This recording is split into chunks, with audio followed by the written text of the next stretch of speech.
Welcome to Compact Disasters from compacthistories.com, where we look at catastrophes, accidents, and natural disasters in short, bite-sized episodes. This is episode 88, the Oppau Explosion.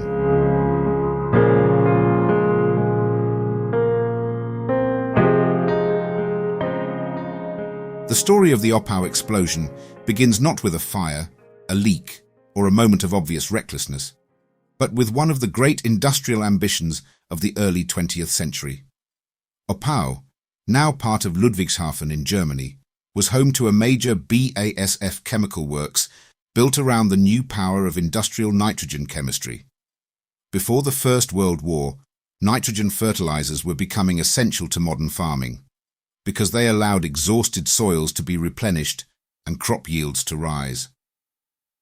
In a growing, hungry industrial Europe, that was enormously important. Germany had a particular problem. It needed nitrogen for both agriculture and explosives, but natural nitrate supplies were not always secure.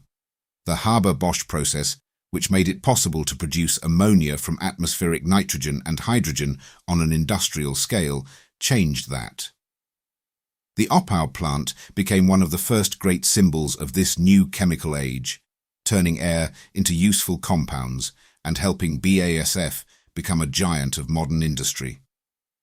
The process was celebrated as a technical triumph, and in many ways it was. It supported farming, industry, and national self-sufficiency. But triumphs can carry hidden dangers.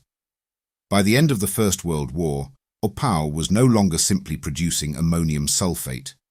It was also involved in producing mixed nitrogen fertilizers, including ammonium sulphate nitrate.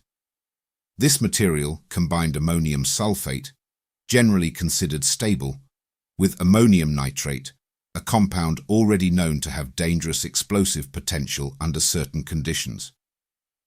The thinking at the time was that mixing the two salts in the right proportion made the resulting fertilizer safe enough to manufacture, store, and handle. That belief shaped the way the plant operated. Oppau produced fertilizer in large quantities, not just for immediate use, but for storage until it was needed. Fertilizer demand was seasonal, so stockpiling was part of the business model. Huge stores of material accumulated in silos and warehouses, waiting to be broken up, packed, transported, and spread across fields. To management and workers, this was part of normal industrial life. The danger was that normal industrial life can make extraordinary risks look routine. In Oppau, chemistry, scale, confidence, and repetition came together in a way that seemed practical and profitable. The plant had experience, the product had been tested, and the methods had worked before. What no one fully understood was that the fertilizer itself could change during storage, and that the conditions inside one silo could turn a useful agricultural product into the center of a catastrophe. BASF records state that around 4,500 metric tons of ammonium sulphate nitrate were stored in silo Op 110 before the disaster. The immediate problem at Oppau was not that the fertilizer looked violently dangerous. It was almost the opposite. It looked stubborn, solid, and inconvenient. Ammonium sulphate nitrate had a habit of compacting during storage. Instead of remaining loose and grainy, it could harden into great masses inside the silo. BASF later described it as becoming as hard as rock, which made it difficult to remove and prepare for transport. A silo full of fertilizer is useful only if the material can be moved. Once it sets like concrete, it becomes an engineering problem. Workers could not simply climb inside and hack away at it without risk. A hardened mass might collapse suddenly, burying anyone below it. Mechanical methods were difficult, slow, and dangerous in their own way. The solution adopted at Oppau was to use small explosive charges to loosen the compacted fertilizer. To modern ears, that sounds like asking a dragon to light your barbecue. At the time, however, it did not appear quite so absurd to those involved. Tests had suggested that the 50-50 mixture of ammonium nitrate and ammonium sulphate was not explosive in the same way as pure ammonium nitrate.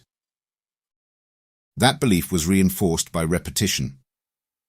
BASF says more than 20,000 such loosening blasts had been carried out without serious incident before September 1921. Every successful blast made the practice feel less alarming.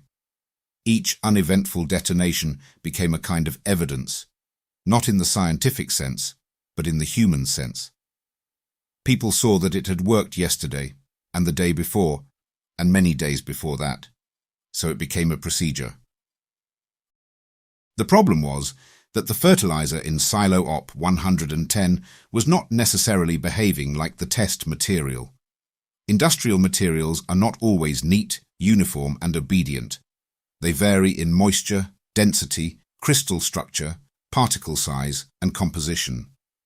Later technical reassessments identified a crucial change in the manufacturing process at Oppau. In early 1921, a spray drying process was introduced. This appears to have altered the physical qualities of the ammonium sulphate nitrate, making it more porous and potentially more sensitive than the material workers thought they knew. This mattered because explosives are not governed only by chemical formulae. Their behavior can depend on texture, dryness, confinement, contamination, and how evenly ingredients are mixed. A pile can contain pockets that are more dangerous than the average composition suggests. A fine fraction with a higher ammonium nitrate content could form and gather in particular areas. In other words, the silo was not just holding fertiliser. It was holding uncertainty, compressed under thousands of tons of confidence. On the morning of the 21st of September 1921, the men assigned to loosen the fertiliser at Oppau were carrying out a familiar task. There was no public warning, no evacuation, and no sense across the surrounding community that the plant was about to become the centre of one of Europe's worst industrial disasters. Oppau was an industrial town, and the chemical works was part of daily life. People went to work, children prepared for school, and nearby streets began their ordinary morning rhythm. Inside the plant, the hardened fertiliser in silo Op 110 still needed to be broken up. The chosen method was the same one that had been used many times before. Small charges would be placed and detonated to fracture the mass, allowing the material to be removed. This was not a wild improvisation by a careless worker. It was a procedure accepted by the company, supported by earlier tests, and normalized through thousands of previous firings. That is what makes the disaster so unsettling. It was not born from a single obvious deviation. It grew from an accepted system. The men involved could not know that the material before them may have changed in ways that earlier assumptions did not cover. Later investigations and modern reassessments suggest that the altered production process, reduced moisture, changed density, and uneven distribution of ammonium nitrate may all have contributed to the danger. The exact initiating sequence cannot be known with certainty, not least because those closest to it were killed. But the likely explanation is that at least one charge was placed in or near a more sensitive area of material, possibly containing a fine fraction richer in ammonium nitrate. That first detonation did not merely loosen the fertiliser. It initiated a much larger reaction. The local explosion appears to have spread into surrounding material, triggering a catastrophic decomposition and detonation of hundreds of tons of ammonium sulphate nitrate. The force released was far beyond anything the routine blasting procedure was designed to produce. There is an important lesson here about familiarity. Dangerous work can become more frightening, not less, when it becomes familiar, because people stop seeing the danger. The Oppau workers had reason to believe the job was safe, but their evidence was incomplete. They were relying on the past behaviour of a material whose present condition they could not fully see. At 7:32 a.m., that hidden difference became devastatingly visible. At 7:32 on the morning of the 21st of September 1921, the Oppau plant erupted. BASF's own historical account describes two terrible explosion blasts in quick succession, followed by a fireball, darkness, rumbling and crackling. People in and around Ludwigshafen and Mannheim heard and felt the shock almost at once. For those close to the silo, there was no time to understand what was happening. The heart of the plant had been torn apart in a matter of seconds. The explosion was not confined to the factory boundary. A pressure wave raced outwards across Oppau and into neighbouring communities. Buildings were smashed, roofs torn open, walls collapsed, and windows shattered over a wide area. BASF records show that window panes burst in Heidelberg, Worms, Darmstadt, and even in some cases in Frankfurt, more than 80 kilometres away. The shock was also registered at the seismological station in Munich, around 300 kilometres from Oppau. That gives a sense of the scale. This was not merely a factory accident. It was an event felt across a region. At the plant itself, the destruction was immense. Silo Op 110 was obliterated. The surrounding works were badly damaged. A crater was left where the fertiliser store had stood, a raw physical mark of the energy released. The blast threw debris across the site and into nearby streets. For people in Oppau, the disaster arrived not as a distant boom, but as the sudden collapse of the built world around them. Homes, workshops, offices, and public buildings were damaged or destroyed in seconds. The timing made the human toll worse. It was early morning when workers were arriving, and local life was already underway. The plant was not isolated in some empty landscape. It sat close to the people who depended on it for employment and lived alongside it as a neighbour. Industry and community were tightly connected, which meant the disaster struck both at once. The same factory that provided livelihoods also brought the force of the explosion into the town.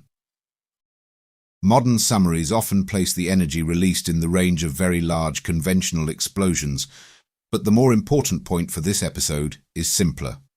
A fertiliser store, believed manageable, produced a blast strong enough to register like an earthquake and damage buildings far beyond the plant. The routine had become regional catastrophe. Oppau had been built around chemistry's promise. In one morning, it was forced to face chemistry's power. When the explosion ended, the disaster changed shape. It was no longer a question of chemistry, storage, or industrial procedure. It was a question of survival. Dust, smoke, and wreckage filled the area. People were trapped in collapsed buildings, injured in streets, or missing inside the ruined works. The first rescuers were themselves surrounded by destruction. Roads were blocked, communications were disrupted, and the normal landmarks of the town had been smashed or hidden by debris. The human cost was severe. BASF's centenary account states that the disaster caused over 500 deaths and around 2,000 injuries, some of them serious.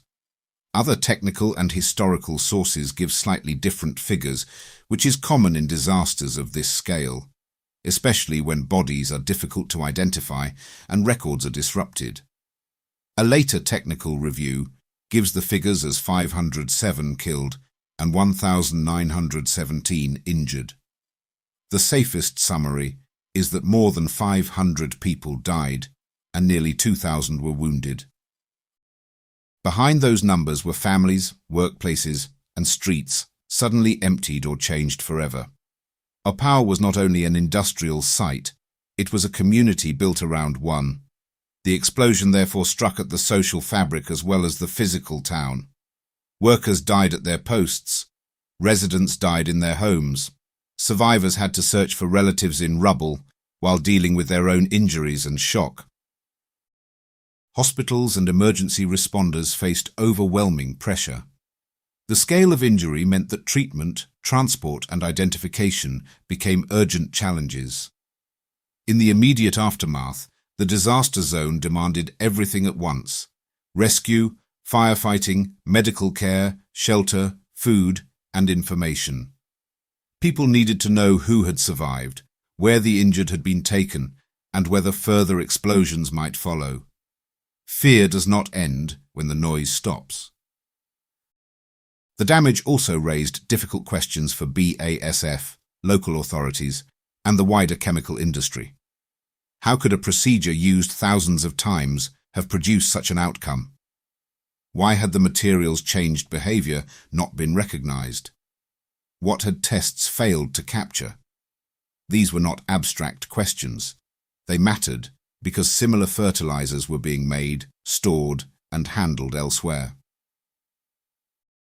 The Oppau explosion was mourned as a human tragedy, but it also became a warning. It showed that industrial disasters do not always announce themselves through obviously reckless behavior. Sometimes they emerge from the gap between what a system believes it knows and what is actually happening inside a vessel, silo, pipe, or warehouse. In Oppau, that gap was measured in hundreds of lives. After the disaster, the crater at Oppau became more than a scar in the ground. It was evidence.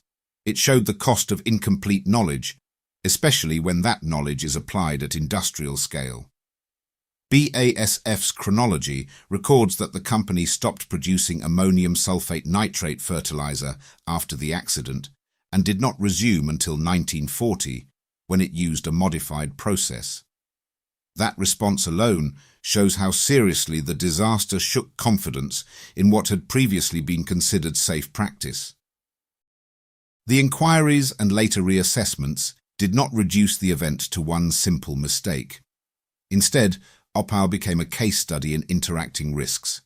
The material contained ammonium nitrate, whose explosive nature was known, but it was mixed with ammonium sulphate in a proportion believed to suppress that danger. Tests had appeared reassuring, but they did not fully account for the physical changes caused by large-scale production and storage. The new spray-drying process changed the material. Storage compacted it. Fine fractions may have accumulated.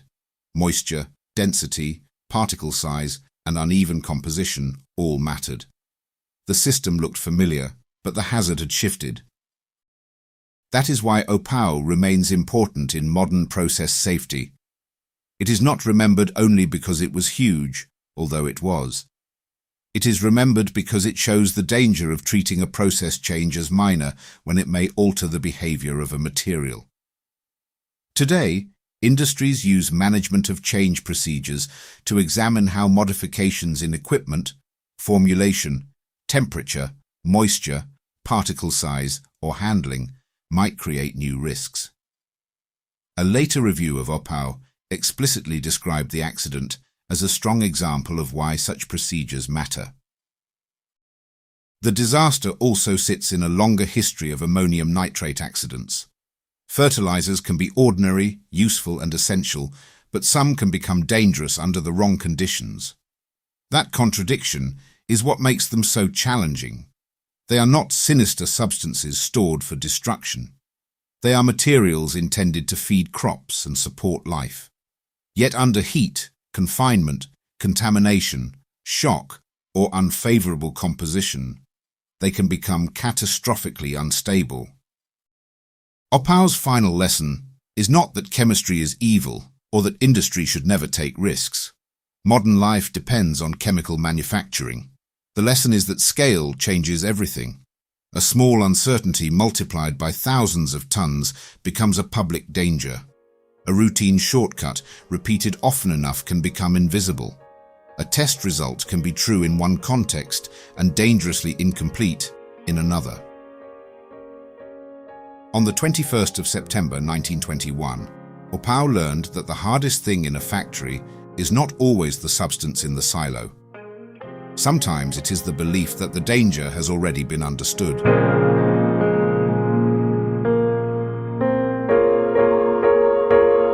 That brings us to the end of this episode of Compact Disasters, part of the Compact Histories Network.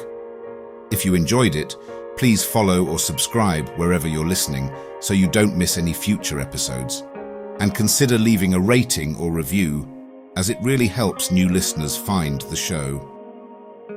You can find more episodes at compactdisasters.com, where you can also explore our other podcasts covering biographies, history, true crime, warfare, and mysteries. You can also follow us on Facebook, Instagram, and Pinterest. Finally, please consider supporting the show directly by buying us a coffee. Head on over to compacthistories.com/disasterscoffee to see how. Thanks for listening, and I'll see you next time.